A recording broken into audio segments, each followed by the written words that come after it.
الحمد لله رب العالمين والصلاة والسلام على خاتم النبيين وعلى آله وصحبه أجمعين أما بعد فأعوذ بالله من الشيطان الرجيم بسم الله الرحمن الرحيم قال الله تعالى في سورة المائدة ومن الذين قالوا إنا نصارى أخذنا ميثاقهم فنسوا حظا مما ذكروا به فأغرينا بينهم العداوة والبغضاء إلى يوم القيامة وسوف ينبئهم الله بما كانوا يصنعون۔ ترجمہ: اور جو لوگ اپنے تئیں کہتے ہیں کہ ہم نصارہ ہیں، ہم نے ان سے بھی عہد لیا تھا مگر انہوں نے بھی اس نصیحت کا جو ان کو کی گئی تھی ایک حصہ فراموش کر دیا تو ہم نے ان کے باہم قیامت تک کے لیے دشمنی اور کینہ ڈال دیا، اور جو کچھ وہ کرتے رہے خدا عنقریب ان کو اس سے آگاہ کرے گا۔ پچھلی آیت میں ہم نے یہود کے بارے میں پڑھا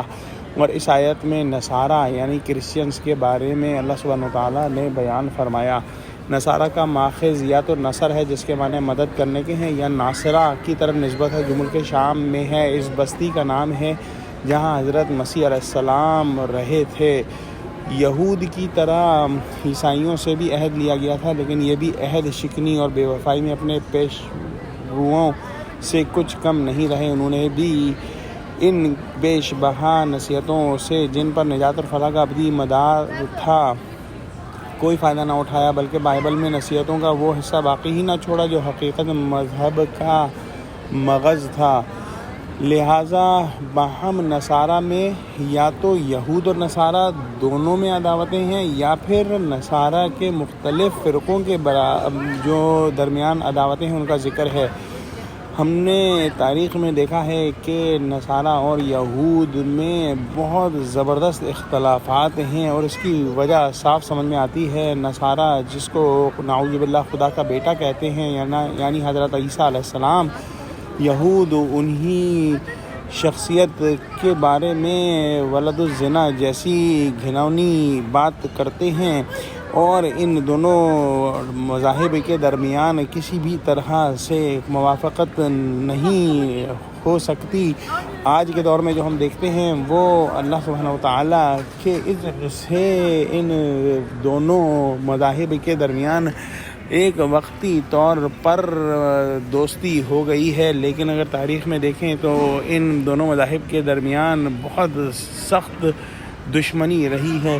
اسی طرح سے نصارہ جو ہیں، کرسچین جو ہیں، ان کے اپنے فرقوں کے اندر بھی بہت زبردست قسم کے اختلافات رہے ہیں۔ مثلاً ان کے فرقے پروٹسٹنٹ اور رومن کیتھولک کی اگر ہم تاریخ دیکھیں تو ہم کو اندازہ ہوگا کہ کس قدر خون ریزی ان فرقوں کے مابین جو ہے وہ ہوئی ہے، اور اس کی وجہ یہ ہے کہ انہوں نے اپنی کتاب کو فراموش کر دیا، اور ان کے اس فراموش کرنے کی وجہ سے اللہ سبحانہ وتعالیٰ نے یہ دشمنی اور کینہ ان کے درمیان ڈال دیا، اور یہ دشمنی اور کینہ جو ہے وہ قیامت تک قائم رہے گا، اور آخرت میں پوری طرح اور دنیا میں بھی بعض اوقات کے ذریعے ان کو اپنے کرتوت کا نتیجہ جو ہے وہ معلوم ہو جائے گا۔